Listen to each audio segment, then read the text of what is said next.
On doit se rappeler que si on peut chanter ce chant ce matin, c'est seulement par la grâce de Dieu. N'oublions jamais que nous n'aurions jamais prononcé ces mots sans cette grâce agissante en nous. Impossible. Nous ne voulions pas et nous ne pouvions pas avant. Mais quelle joie de pouvoir le chanter. Et nous chantons parce que Christ a donné son cœur d'abord pour nous. Prions. Oui, Seigneur, nous t'offrons notre cœur ce matin à nouveau. Nous t'offrons nos pensées. Nous avons besoin d'être renouvelés, Seigneur, quotidiennement, constamment dans ces pensées. Et nous voulons, Père, que tu utilises ta parole et ton faible serviteur à nouveau ce matin pour rappeler ces vérités vivifiantes, transformatrices, puissantes de l'Évangile de Jésus-Christ et de la croix de Jésus-Christ. Merci pour cette grâce surabondante. Amen. Une des affirmations qui pour moi est des plus surprenantes de Jésus est celle qui concerne la raison de son incarnation, le but de sa venue. Et il le dit lui-même ainsi, et c'est une citation qui est reprise à la fois par Matthieu et par Luc, et qui se trouve au cœur de leur évangile, qui est le verset clé de leur évangile. Et c'est cette affirmation de Jésus. Le Fils de l'homme est venu, non pour être servi, mais pour servir et donner sa vie pour beaucoup, comme rançon de beaucoup. Notre Messie, notre Sauveur, notre Rédempteur est rentré dans ce monde avec une mission claire en tête.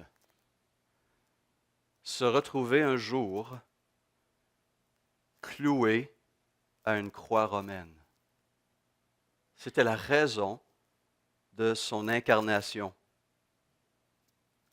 Et entre cette naissance et cette mort, il s'est fait beaucoup de choses. Il s'est dit beaucoup de choses. Des paroles que nous avons entre les mains ce matin, 2000 ans plus tard. Des paroles qui ouvrent notre intelligence, renouvellent nos cœurs, nos pensées et réorientent profondément notre existence. Ces paroles et ces actions de notre Sauveur sont puissantes. Mais nous devons revenir constamment à la croix de Jésus-Christ. Peu après son entrée triomphale à Jérusalem, alors que l'ombre de la croix reposait déjà sur lui, Jésus a fait cette déclaration reprise par l'évangéliste Jean. Il est entré dans Jérusalem, la foule est là, et tout le monde est dans la fête. On vient le voir, on veut le toucher, on veut le solliciter, on veut entendre quelque chose, on veut voir quelque chose. C'est la liesse, la foule en liesse. Et au sein de cette foule, cette parole de Jésus, mon âme maintenant est troublée. Et que dirais-je? Père, délivre-moi de cette heure. Mais c'est pour cela que je suis venu jusqu'à cette heure. Pour ce moment qu'il attend dans à peine quelques jours, quelques heures.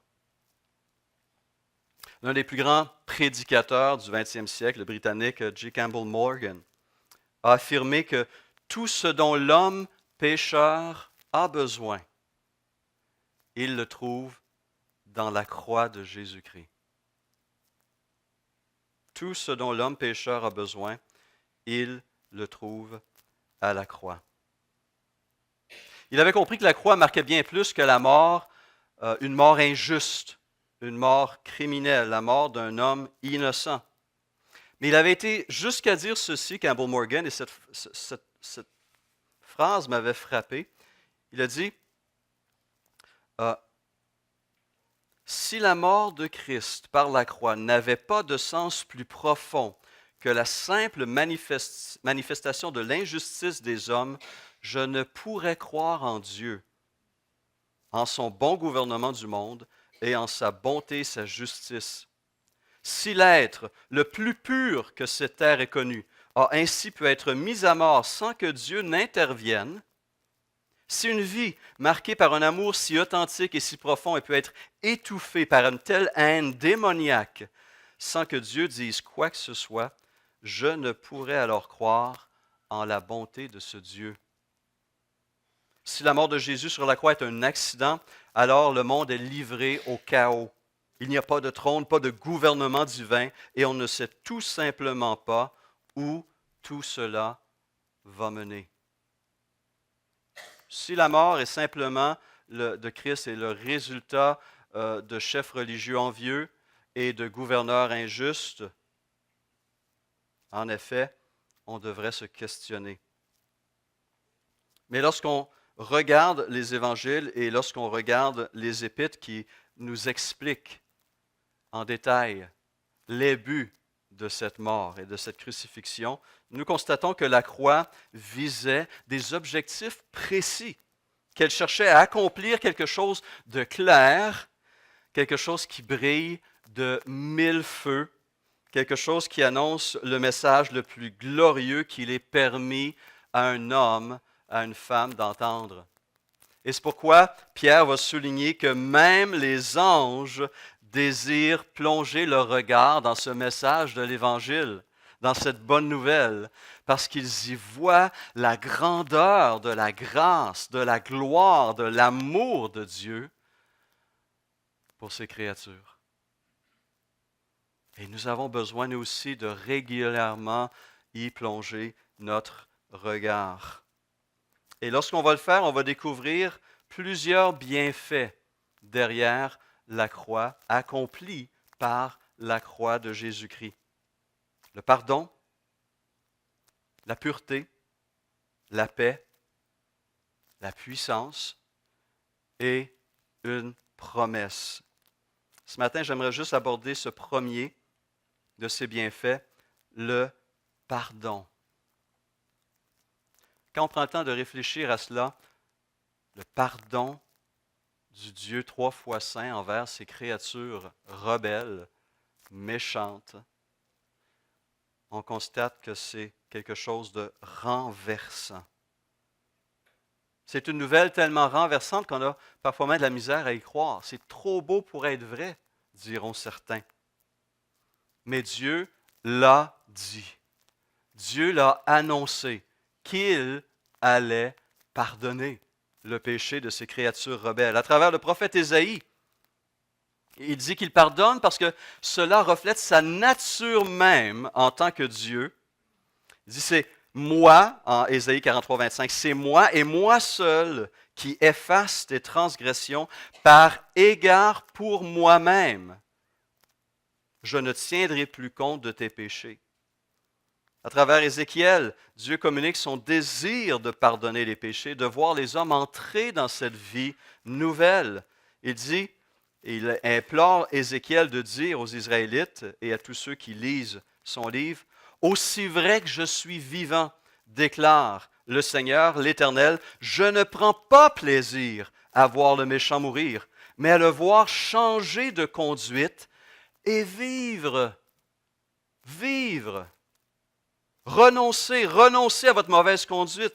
Pourquoi devriez-vous mourir, communauté d'Israël? Plaide Dieu à travers Ézéchiel. Et David, homme selon le cœur de Dieu, Nina et moi, dans notre culte personnel conjugal, comme je l'appelle, nous passons à travers la vie de David actuellement et c'est tellement touchant de voir d'abord ce jeune homme qui est complètement consacré au Seigneur et qui fait face à des ennemis tellement plus grands que lui, mais au nom de l'Éternel et à victoire, qui persévère dans sa marche, n'était quand même pas un homme parfait. Et il a commis des fautes importantes, des péchés graves, comme le meurtre, l'adultère, la convoitise, le mensonge, le faux témoignage. Et il a dû reconnaître ces choses. Et il dira dans le psaume 103, il se réjouit du pardon gratuit, abondant de Dieu. Bénis l'Éternel, mon âme. Que tout ce qui est en moi bénisse son saint nom. Bénis l'Éternel, mon âme, et n'oublie aucun de ses bienfaits. Et quel est le premier bienfait qu'il mentionne? C'est lui qui pardonne toutes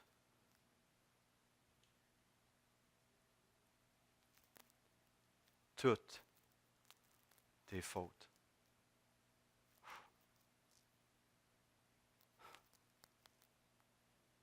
Bénis l'Éternel, mon âme. Toutes mes fautes, passées, présentes, à venir.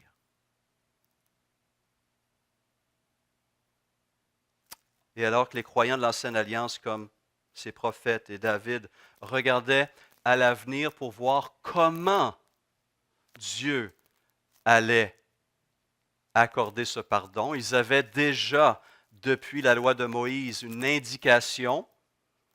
Il fallait que la faute soit punie, sinon Dieu n'est pas juste, sinon Dieu tolère le mal, le chaos, le désordre et la désobéissance, et cela détruit sa création.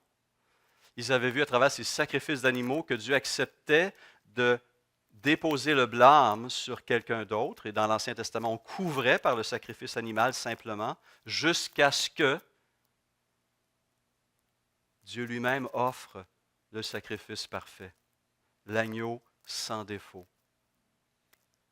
Nous, aujourd'hui, nous regardons derrière nous. Nous savons comment Dieu pardonne. Et on le voit à la croix de Jésus-Christ.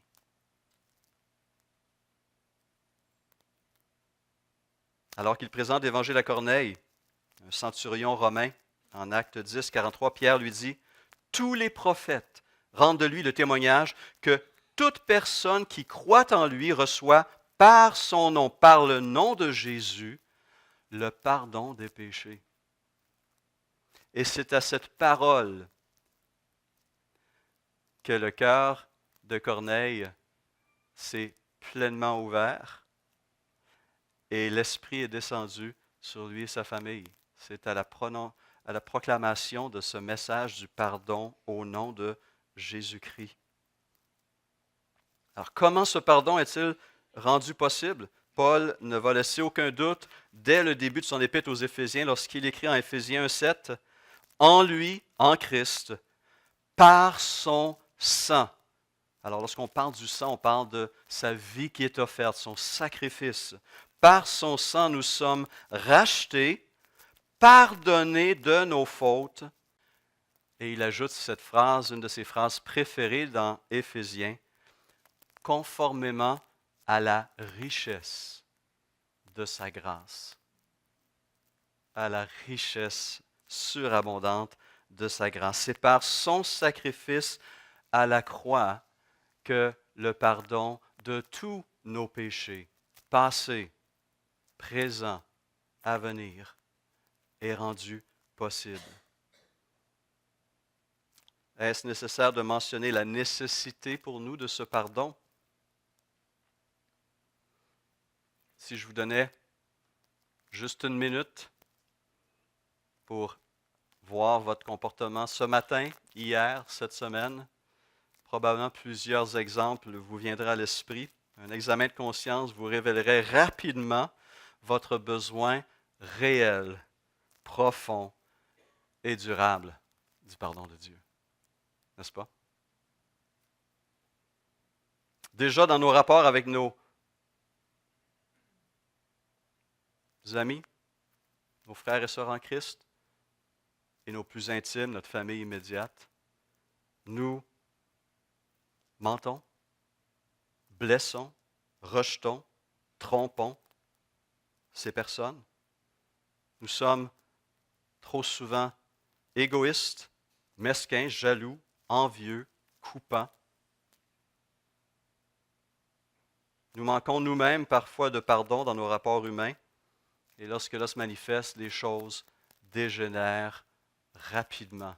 Blessure sur blessure, attaque sur attaque. Et nous sommes quotidiennement témoins des dommages que nos fautes et nos péchés infligent, même à nos bien-aimés. Mais ça ne s'arrête pas là.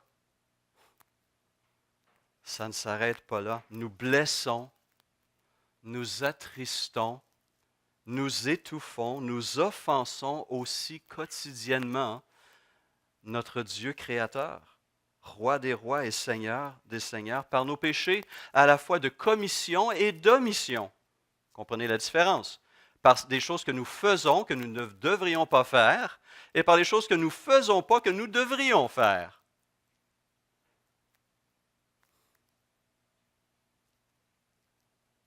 Si on pouvait enlever Dieu de l'équation, ça serait plus simple. Pas vrai? Pas sûr? On pourrait dire que, c'est une infirmité, une anomalie qui semble être universelle finalement. C'est comme ça, le monde est de même, les gens sont de même, on se comporte comme ça. Et on réalise que c'est bien plus que cela. Au-delà d'une simple anomalie, d'une simple infirmité, ce sont des transgressions profondes à une volonté parfaite. Nous avons besoin de nous rappeler que nous vivons dans un univers moral. Qu'est-ce que cela veut dire? Cela veut dire qu'il y a toujours des conséquences à nos pensées, à nos paroles et à nos gestes. Vivant dans un univers moral, tout ce que nous pensons, disons, faisons a un impact sur nous, sur les autres personnes qui vivent dans cet univers moral et sur celui qui a créé cet univers moral. Il y a des conséquences dans la façon dont je pense, je parle et j'agis. Et avant de se reconnaître coupable devant les hommes, il faut se reconnaître coupable devant ce Dieu créateur qui a créé ce monde et créé ce monde avec cet impact des actions de ceux qui y habitent. Et le verdict de Dieu demeure clair. Tous ont péché. Tous, à un moment donné ou à un autre, ont violé, ont brisé ce monde moral, a atteint la perfection de ce monde, a enfreint la volonté de son Créateur, a désorganisé ce monde ordonné de Dieu, a introduit une blessure, une noirceur, un élément chaotique. Et à travers cela, nous subissons nous-mêmes les conséquences de nos gestes, nos prochains subissent les conséquences de nos gestes, et même Dieu subit les conséquences de nos gestes. La croix nous montre qu'il le subit d'une manière qui n'était vraiment pas comprise, perçue, et qui est vraiment renversante. Dieu nous a créés d'abord pour des buts spécifiques, pour sa gloire et pour l'accomplissement de ses desseins pour cette création, cette belle création qu'il a créée au départ. On a eu le privilège de le représenter, de la diriger, d'en prendre soin. Mais très rapidement, c'est le chaos, le désordre et la mort qui est introduite à travers nos comportements et qui a touché le monde entier et même le cosmos. Et donc, quand je pêche, je ne pêche pas seulement contre moi-même, je pêche contre Dieu. Et en péchant contre Dieu, je pêche contre son dessein pour le reste de la création et je fais du tort à mon prochain et au projet de Dieu pour mon prochain aussi et pour le reste de l'humanité. Quand je mens à mon épouse, à mon collègue de travail, quand je coupe les coins ronds pour atteindre un objectif, quand je me laisse entraîner par la convoitise, quand je tombe dans l'impureté, quand je garde simplement le silence contre le mensonge, l'injustice, quand je poursuis un agenda purement égoïste, refusant de voir l'impact négatif de mes choix sur les autres, quand je cherche la facilité plutôt que l'effort, le repli et la paresse plutôt que l'engagement, je contribue au chaos plutôt qu'à l'ordre. Je contribue aux ténèbres plutôt qu'à la lumière. Je contribue à la destruction et à la mort plutôt qu'à la vie de Dieu. Le péché n'est jamais mignon.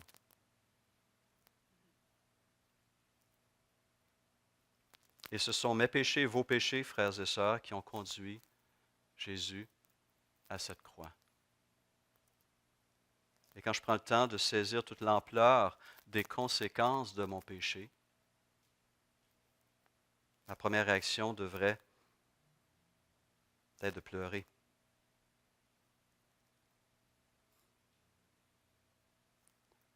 Il s'est rendu à la croix à cause de mes péchés. Pour moi et pour vous. Et il a souffert d'une souffrance qu'on ne pourra jamais imaginer et grâce à Dieu qu'on ne pourra jamais expérimenter. Parce qu'il a pris le jugement que nous méritions et il l'a porté en son corps sur la croix. Et pourtant, s'il y avait quelqu'un qui ne méritait pas la mort, c'était bien Jésus. On retrouve dans la Bible de multiples témoignages concernant la personne de Christ. Non seulement Dieu le Père, évidemment, témoigne de son accord avec le Fils, de sa perfection, de sa beauté, de sa bonté, de son être intègre, mais des hommes et même des démons ont témoigné de la droitesse et de la sainteté de Christ. Tu es mon Fils bien-aimé, tu as toute mon approbation, dira le Père au tout début du ministère public de Jésus. Et à la toute fin, alors qu'il est en procès, un de ses contemporains, Pilate, dira, « Je n'ai rien trouvé en lui de répréhensible. Je n'ai rien trouvé en lui qui mérite la mort. » Et même les démons vont reconnaître son statut lorsqu'il s'est présenté dans une synagogue un jour à Capernaum. Un homme possédé d'un démon, d'un esprit impur, se trouve devant lui et cet esprit impur déclare, affirme dans cette synagogue devant tous, « Je sais qui tu es, le Saint de Dieu. » Il n'y a personne qui ne pouvait dire du mal de notre Seigneur.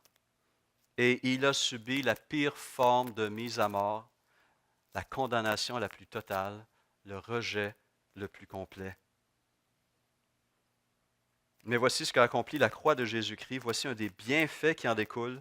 Par l'offrande de sa vie en tant que sacrifice pour le péché, le pardon nous est rendu possible. En lui, par son sang, nous sommes pardonnés de nos fautes, conformément à la richesse de sa grâce. Hébreux 9 explore cette dimension de son sacrifice et ce que son sang permet d'accomplir. Et en Hébreux 9, 12, il dit que Christ est entré une fois pour toutes dans le lieu très saint. Les souverains sacrificateurs d'Ancienne Alliance devaient entrer à chaque année pour offrir un péché, le grand jour des expiations, pas un péché, mais un sacrifice qui allait couvrir les péchés de la nation. C'est une fête fondamentale, la plus importante, mais qui devait être répétée année après année. Et le souverain sacrificateur devait offrir un sacrifice pour lui-même. Chaque citoyen devait aussi offrir un péché, un sacrifice pour son propre péché. Il est entré, Jésus, par ailleurs, une fois pour toutes dans le lieu très saint, non avec le sang des boucs et des veaux, mais avec son propre sang, ayant obtenu une rédemption éternelle. C'est fait, c'est lavé, c'est payé, c'est réglé, une fois pour toutes. Amen. Et pourquoi? Parce qu'il était l'agneau de Dieu qui ôte tous les péchés du monde. Pierre dira dans sa première épître, il a porté lui-même nos péchés en son corps sur le bois, afin que, morts au péché, nous vivions pour la justice, lui, par les meurtrissures duquel vous avez été guéris, par l'offrande de sa vie. Quelqu'un le décrit ainsi, Dieu en Christ a capturé nos péchés dans son corps, dans son cœur, en a porté la souffrance et le jugement et en a épuisé le pouvoir destructeur. Et c'est terminé. Et c'est effacé. Alors oui, je vais être rempli d'une grande tristesse parce que tout ça, cette souffrance, c'est de ma faute. Mais en même temps, ça me remplit d'une grande joie. Parce que Christ a été plus fort que mes péchés. Son amour a été plus fort que ma haine. Sa lumière a pénétré mes ténèbres et a chassé ces ténèbres. Et comme le chant le dit, j'ai contemplé la beauté de mon Dieu, de mon Créateur devenu mon Rédempteur. Et je veux célébrer par ma vie, et comme vous, nous voulons célébrer par nos vies cette bonté, cette grâce, cette preuve d'amour qui a été plus forte que mon péché. Mais il fallait cette effusion de sang, il fallait ce sacrifice, car comme le dit Hébreux 9, 22, sans effusion de sang, il n'y a pas de pardon. La faute doit être punie. Dieu est juste. Et nous avons cette notion de justice dans notre propre cœur, nous aussi, lorsqu'on nous fait un tort, il y a un déséquilibre qui se crée dans notre cœur, dans nos vies, dans nos relations, dans le monde, et on a besoin de retrouver cet équilibre. Et ce retour à l'équilibre a un coût. Christ l'a payé et l'a rendu possible. Comment fait-on alors nôtre ce pardon généreux et coûteux?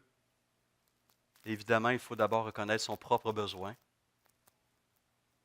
son besoin du pardon de Dieu. Je dois me reconnaître pécheur, je dois reconnaître que j'étais et que je suis parfois encore en conflit avec Dieu, en choisissant un chemin qui n'est pas celui qu'il a tracé pour moi, en voulant faire ce qu'il ne veut pas que je fasse pour mon bien, pour le bien des autres et pour sa gloire. J'ai besoin de reconnaître mon besoin du pardon de Dieu. Et ensuite, je dois expérimenter une repentance qui est sincère. Pierre répond à la question des Israélites qui ont entendu son premier sermon chrétien le jour même de la Pentecôte. Il dit, vous, Juifs de Jérusalem, c'est à cause de vous que Christ a été mis à mort. Vous l'avez livré aux païens pour qu'ils le crucifient. Et l'Esprit de Dieu a touché le cœur de plusieurs. Et plusieurs se sont alors tournés vers Pierre et lui ont posé cette question. Frère, alors, que ferons-nous? Nous savons que nous sommes coupables, c'est notre faute. On ne peut pas porter ce péché-là. On ne peut pas porter cette culpabilité-là. Qu'est-ce qu'on peut faire? Rien. Sinon, de vous repentir, de reconnaître votre faute et de la donner au Seigneur et de recevoir son pardon et sa justice. Pierre répond, changez d'attitude, ou certaines versions, repentez-vous et que chacun de vous soit baptisé au nom de Jésus-Christ pour le pardon de vos péchés et vous recevrez le don du Saint-Esprit.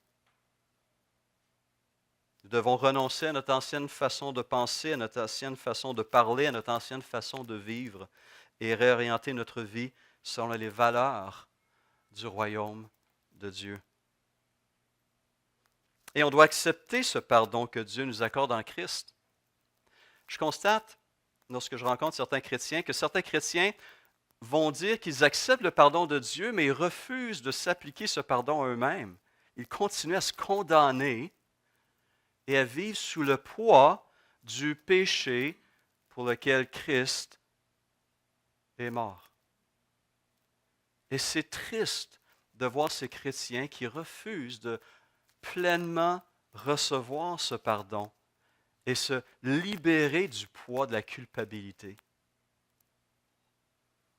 Mais cette réception est essentielle. En 1929, dans le sud des États-Unis, un dénommé George Wilson a tué un postier en voulant voler son sac de lettres qu'il distribuait. Il a été, sans surprise, condamné à mort, mais à travers un processus que je ne connais pas exactement, il a obtenu un pardon présidentiel. La plus haute autorité du pays, le président des États-Unis, a accordé le pardon à ce meurtrier. Mais voilà, la plus grande surprise de la Maison-Blanche, ce prisonnier a refusé le pardon présidentiel. Je crois qu'il sentait cette culpabilité et il savait que j'ai commis ce geste et je dois subir la pleine conséquence. Les raisons ne sont pas données, mais ce condamné à mort a refusé le pardon présidentiel.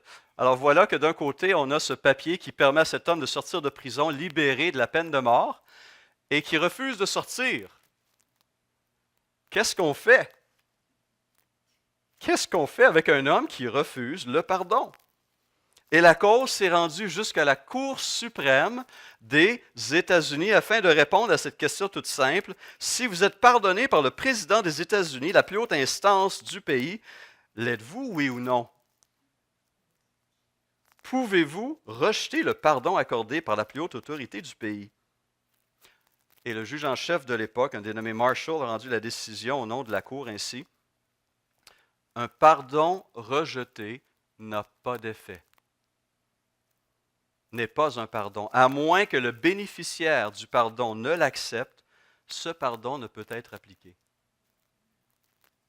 Il faut donc quelqu'un qui accorde le pardon, mais pour que ce pardon soit pleinement efficace, qu'il ait toute son action dans la vie de l'individu, il doit être reçu.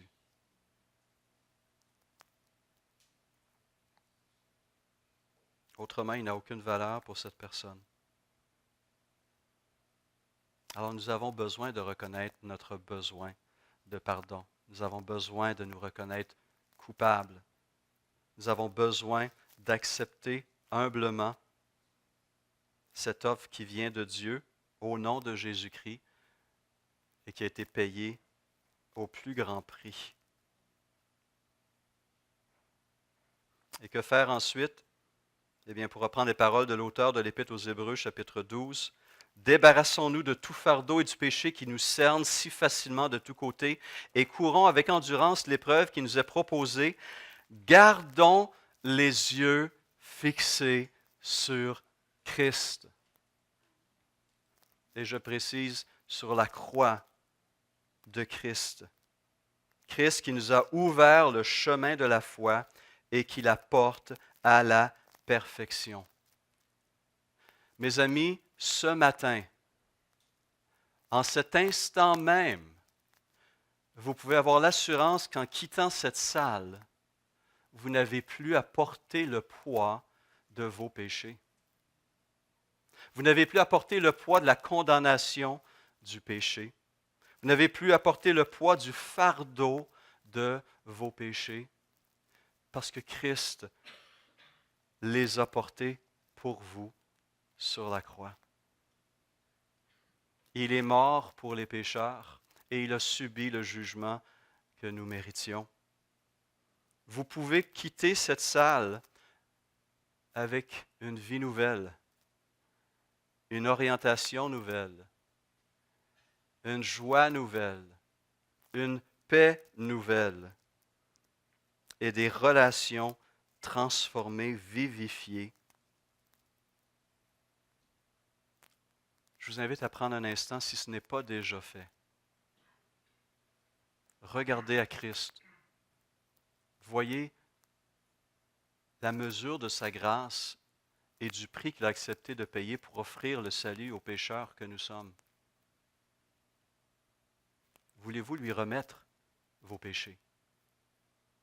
voulez-vous lui remettre votre vie et vous laisser prendre par la main et guider dans ses chemins de vie? Courbons notre tête un instant.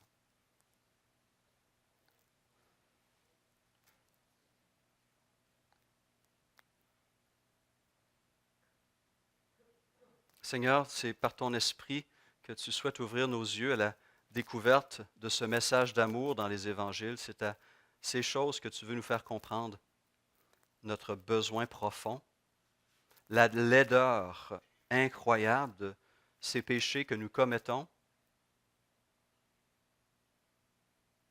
ce jugement qui pèse sur nous et qui a nécessité rien de moins que Dieu le Fils se fasse homme et en notre nom subisse le jugement que nous méritions, lui qui était le seul être parfait, saint, fidèle et obéissant. Par sa mort, nous obtenons par la foi en lui le pardon de tous nos péchés. Seigneur, tu souhaites nous libérer de ce fardeau qui nous écrase. Et tu veux nous aider à avoir la victoire sur ce péché, ce mal et ce monde qui s'oppose à toi. Nous sommes en Christ plus que vainqueurs. Seigneur, nous voulons saisir à nouveau ce matin ces promesses. Certains de mes frères et de mes sœurs ont besoin, Seigneur, d'expérimenter et de venir à nouveau à ta croix et de lever les regards vers toi et de se rappeler tout ce que tu as fait et qu'à la croix, tous nos besoins sont rencontrés.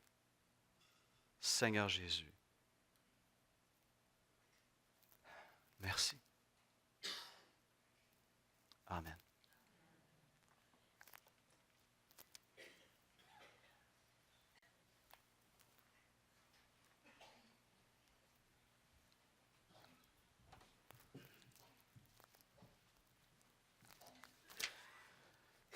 Ce sang